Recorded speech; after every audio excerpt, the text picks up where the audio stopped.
Finally, the cat has been let out of the bag.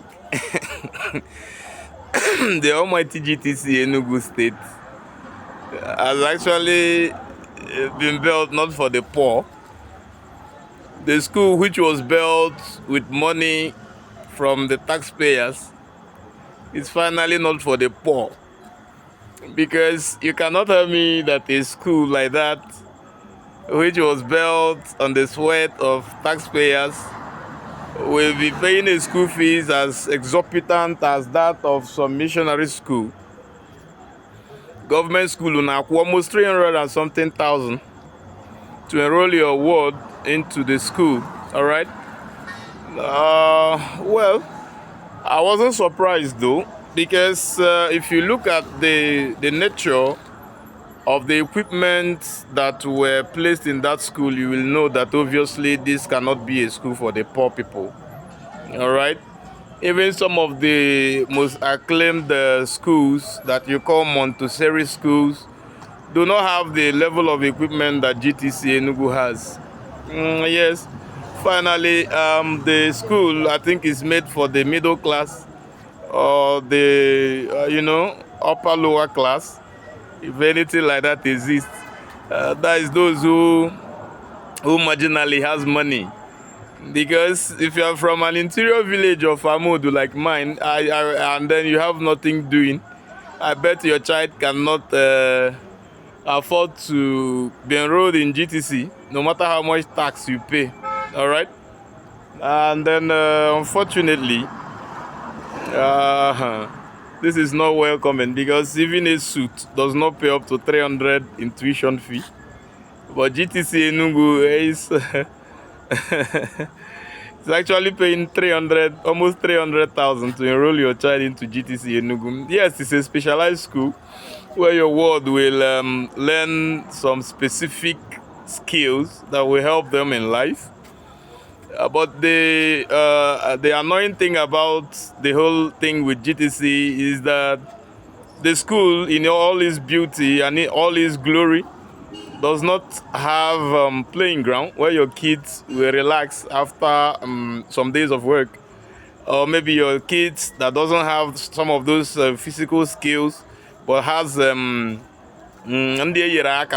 akaraka, do not even have a place to express themselves sport-wise. I mean, in terms of sport, there is no facility. In fact, there is an absence of sporting facility, especially football, basketball, within that gigantuan structure that we have in GTC.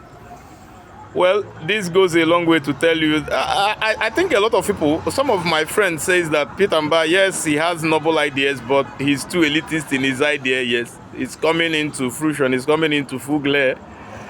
Yeah, he has plans for the state, but it's an elitist idea. Now, what happens to the poor people that he talked about in his broadcast of the other day?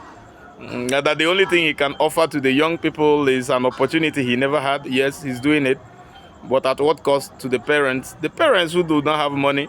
Is there a room for scholarships into GTC? Is there... What is it? All right. One, government schools are supposed to be, one, very affordable. Two, is supposed to be subsidized marginally.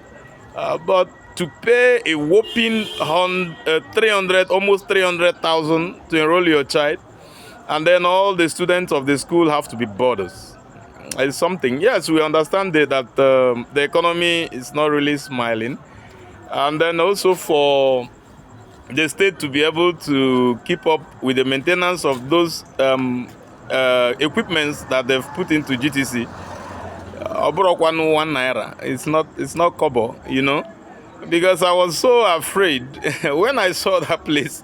Initially, I knew that to be realistic, if the state must maintain that thing without actually the structures they're weighing down on the government, the school fees will not come cheap. And true, it didn't come cheap. Nah, because the state government should actually build another school that is for the poor. This one is for the rich men and the rich kids, The poor people cannot afford to actually take their children to GTC anymore. The GTC that we know that even people from Gariki and Oguago goes. Today, how many of them will be able to afford that that huge money? Not everybody will. Number, you know, try for this one, I beg. At least you should have left this one till the end of your tenure, because Aero School, this is Enugu State GTC Montessori School, owned by Enugu State government.